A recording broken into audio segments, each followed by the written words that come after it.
kembali lagi dengan saya Arisya Raja Gutgu. Nah, pada video kali ini saya akan memberikan tutorial bagaimana cara menghitung data menggunakan SPSS dan dengan cara manual. Nah, kebetulan di sini saya dapat tugas di bab 11 yaitu cara menghitung uji hipotesis komparatif atau Independent Simple T-Test.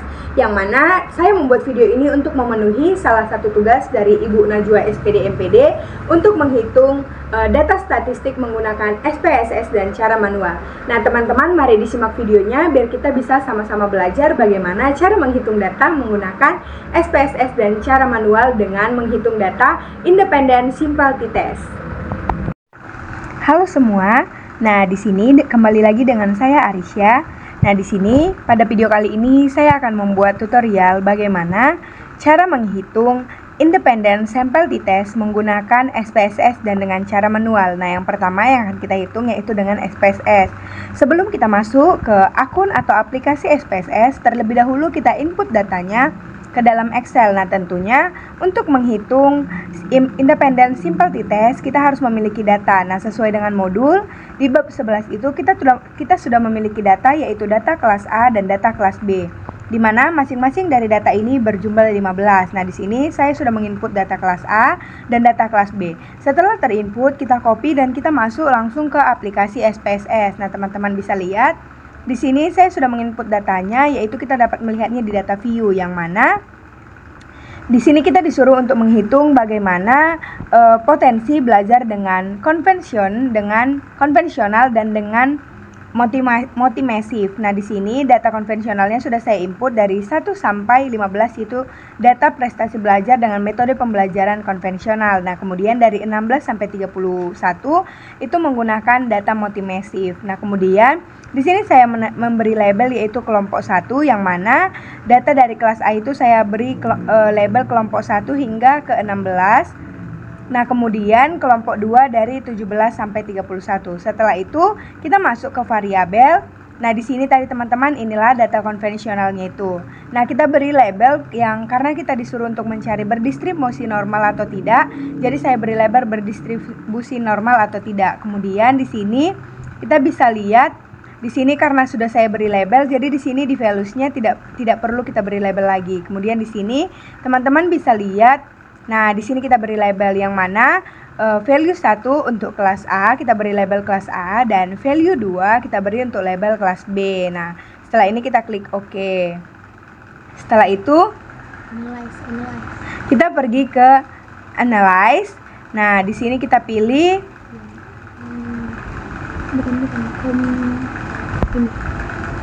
kita pilih compare means proportion. 1, 2, 3.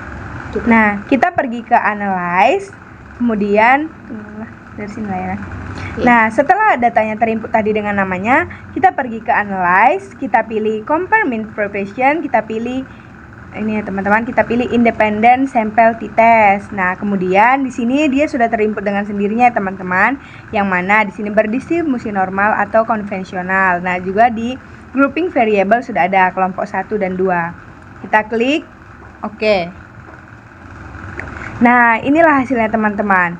Nah, dari sini kita tahu bahwasannya data itu berdistribusi normal karena ini hasil datanya adalah 0,828 yang mana lebih besar dari 0,05. Jadi seperti inilah hasil akhir dari cara penghitungan dengan SPSS menggunakan Independent Sample T-Test dengan SPSS. Di sini teman-teman sudah bisa lihat nih, di sini kan ditulis berdistribusi normal. Nah, teman-teman bisa baca di sini berdistribusi normal. Kemudian kita di sini N ini sama dengan jumlah data 15 tadi. Ini mean dari hasilnya itu. Kemudian ada standard deviation. Nah, di sini teman-teman bisa lihat. Kemudian inilah hasil dari Independent Simple T-Test-nya, teman-teman. Jadi, inilah cara menghitung Independent Simple T-Test dengan data yang diberikan menggunakan SPSS. Semoga membantu. Nah, kemudian di yang kedua ini kita menghitung uji hipotesis komparatif atau Independent Sample T-Test menggunakan cara manual. Nah, teman-teman bisa lihat di sini sudah terinput datanya dari data 1 sampai 15 yaitu data kelas A dan kelas B. Nah, berdasarkan data di atas kita mencari apakah data prestasi belajar kelas A dan B berdistribusi normal, apakah data prestasi belajar kelas A dan B homogen, apakah terdapat perbedaan prestasi belajar kelas A dan kelas B. Nah, teman-teman, dengan cara manual ini yang pertama yang harus kita cari yaitu statistik deskriptif. Bedanya dengan cara SPSS adalah kita di sini menghitung bagaimana mulai dari awal kita mencari rata-rata atau X bar, kita mencari sigma X, kita juga mencari N.